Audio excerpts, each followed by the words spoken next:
Here's a quick video about the Compton effect. So in 1916, Albert Einstein said, we have these photons that have energy HF, depending on their frequency, and they're capable of having collisions with electrons and knocking these electrons out of a charged metal plate. It's called the photoelectric effect. So if these photons can have energy and can have collisions with things, Einstein said they must also have momentum, which is kind of weird to predict something without mass having momentum. But Einstein reasoned that if we look at regular energy units, the joule, that is a kilogram meter squared per second squared. If you look at momentum units, that's a kilogram meter per second. So to go from energy to momentum, you just divide by speed. So he said if we just take the energy of the photon and we divide by the speed of the photon, which is always c, we should have the momentum of the photon, hf over c. Well, we know that c divided by f is lambda. So momentum can also be written as h over lambda. So if you look at that equation, you can see that a short wavelength is going to have a bigger momentum. If you want a significant momentum from a photon, you got to have it be pretty stinking short. So in 1922, Arthur Compton decided let's use X-rays and let's see if we can measure the momentum. So he shot X-rays at a graphite target. Graphite is made of carbon atoms. And I did not have an X-ray colored marker that you could see, so I used my green marker. So you can see that the wavelength is pretty short, and I think for X-rays, we can say it's like 0.1 nanometers, right? So that's like 1 times 10 to the negative 10 meters, right? Well, sometimes the X-rays would go right through the graphite. It's not like lead or something, they could make it through the graphite and they would be unscattered by the graphite. But occasionally, he noticed that an X-ray would hit an electron in the graphite and it would go off at 90 degrees to the original direction and go into this X-ray spectrometer. A spectrometer is something that just takes a spectrum of light and breaks it into the individual wavelengths. And so he looked at the peak wavelength that was coming in and the peak wavelength that went off at 90 degrees, and he noticed lambda got longer. Right, well, if you look at my equation, a longer lambda means less momentum. We lost momentum somehow. So the photon turned into a photon of longer momentum somehow through this bouncing off the electron at 90 degrees. So let's just say that now it has something like 3 times 10 to the negative 10th meter wavelength. Right, well, we could calculate how much momentum is lost. We would just do h over our original lambda minus h over our new lambda. And that should give us our momentum lost. So if I have h is 6.626 times 10 to the negative 34th,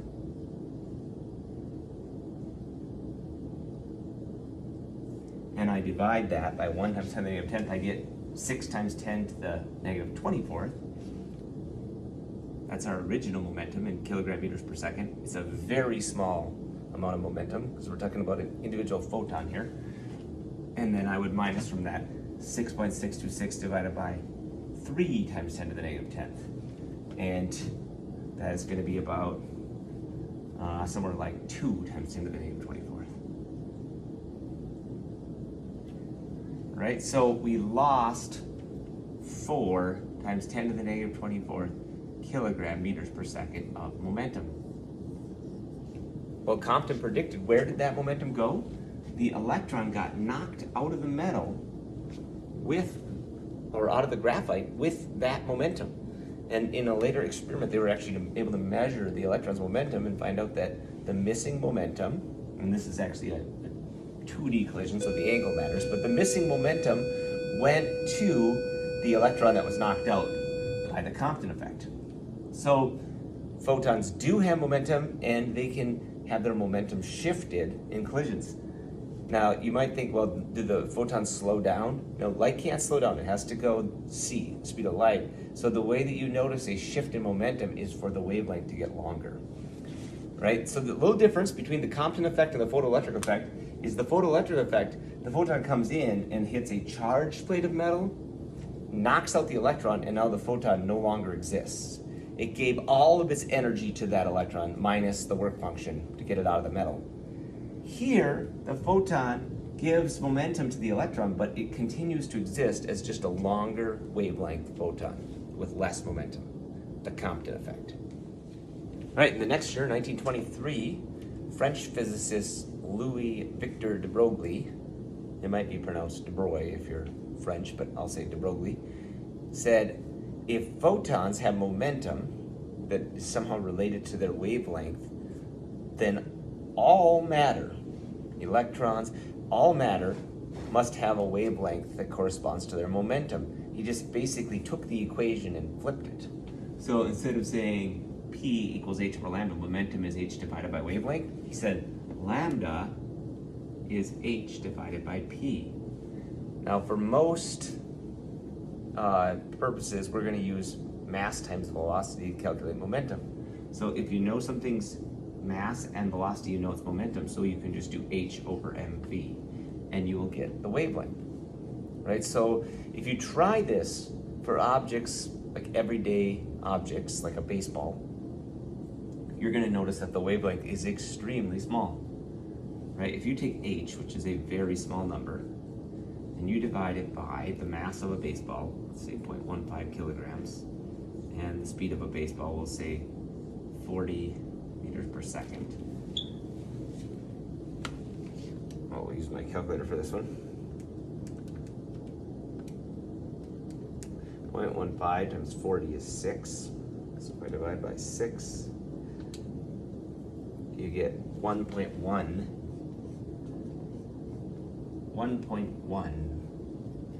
times 10 to the negative 34th meters for a wavelength, right? We say that the wavelength of visible light is usually something times 10 to the negative 7th meters. So the negative 34th meters is such a small wavelength that this thing might as well not even be a wave.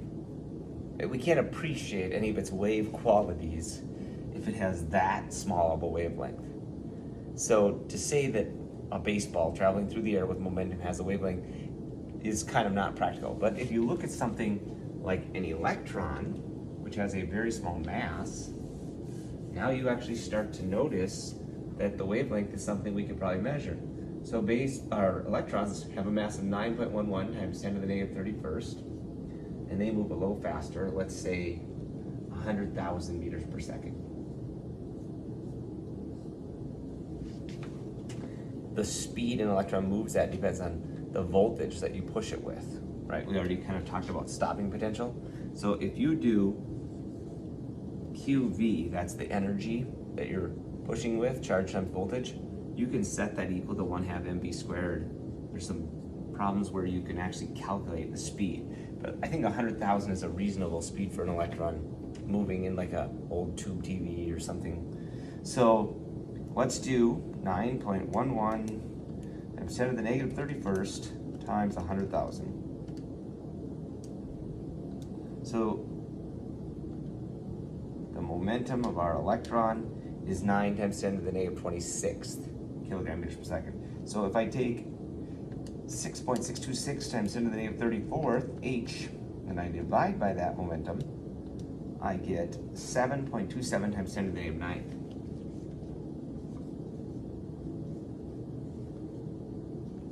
That is a similar wavelength to something in the X-ray range, right? This is like 7 nanometers.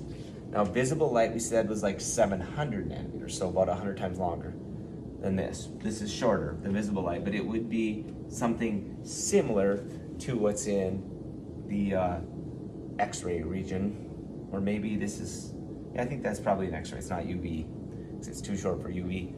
So there's actually a wavelength that we can measure. Well, how would we measure that? Well, remember, for diffraction, we use m lambda equals d sine theta. So you could send it through a diffraction grating where you knew the distance between the slits in the grating, and you could measure the angle to the first order bright spot and calculate lambda that way. Well, There were a couple of scientists, Davison and Germer, who did this with the electrons. They sent them through this crystal lattice. You can't really send them through a diffraction grating like I could buy, one that was 600 lines per millimeter or something, because those are for visible light. You could send it through a diffraction grating made of atoms, and the structure, the crystal structure, would have the atom space just right to act like a diffraction grating. So they did that with the electrons, and they noticed that the pattern that they saw, the diffraction pattern, bright spot, then a minimum, and then a bright spot, looked just like when they sent X-rays through. So the electrons really had a wavelength, which if electrons have a wavelength, then it changes the way that we think about them completely, because they're not just particles. They're not just like in one definite spot, right? When you're not looking, they're kind of in a whole region at a time. There's like a probability of finding an electron at a certain point. So the fact that physical matter had a wave nature and that you can calculate its wavelength by doing h divided by mv was one of the most revolutionary things about quantum mechanics, and Louis Victor de Broglie was the guy that came up with it. In 1927, German scientist Werner Heisenberg came up with the uncertainty principle.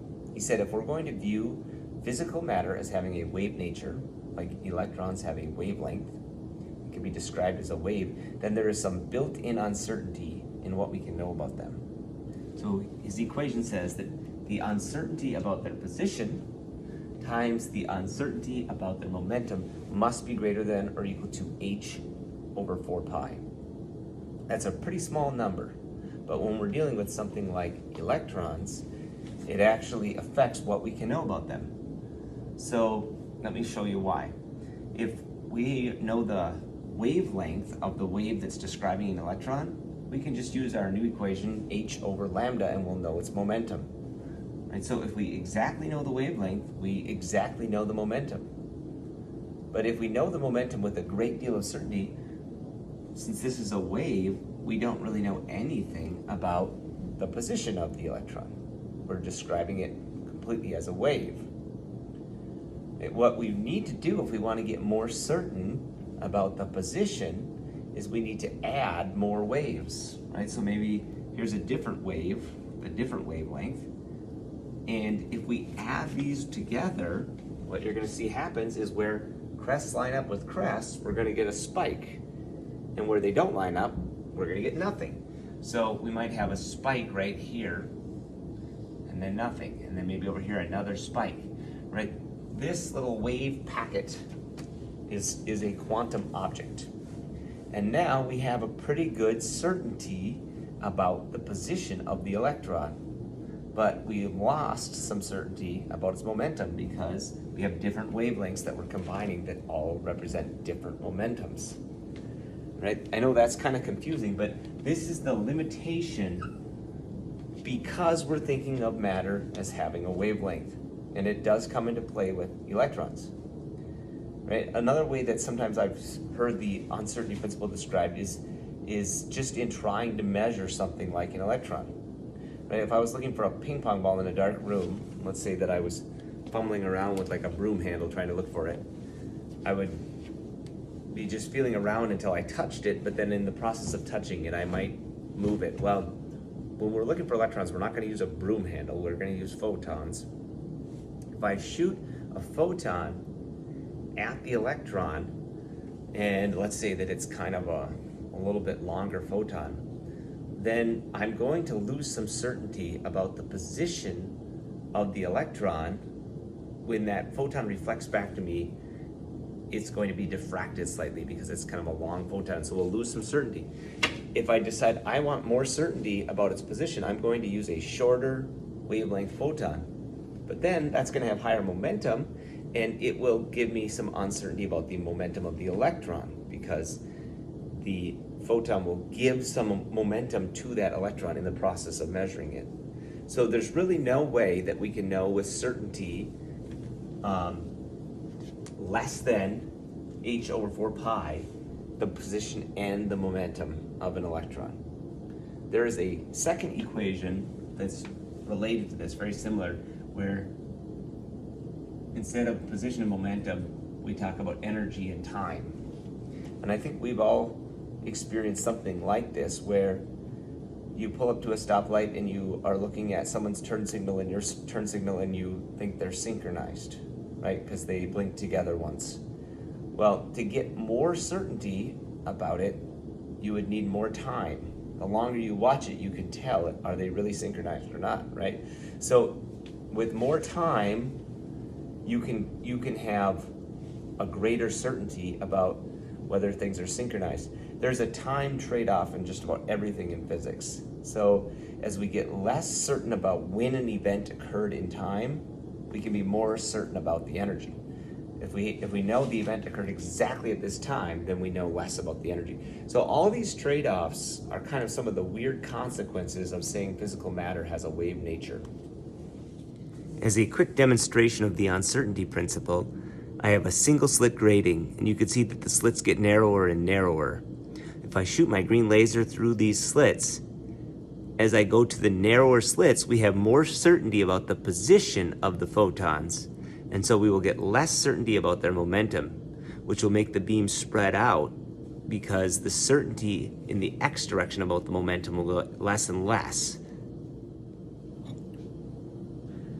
Right, I'm going to be moving to smaller and smaller slits, so you can see that the beam is spreading out more as I get to smaller slits. And here is my smallest slit that I have.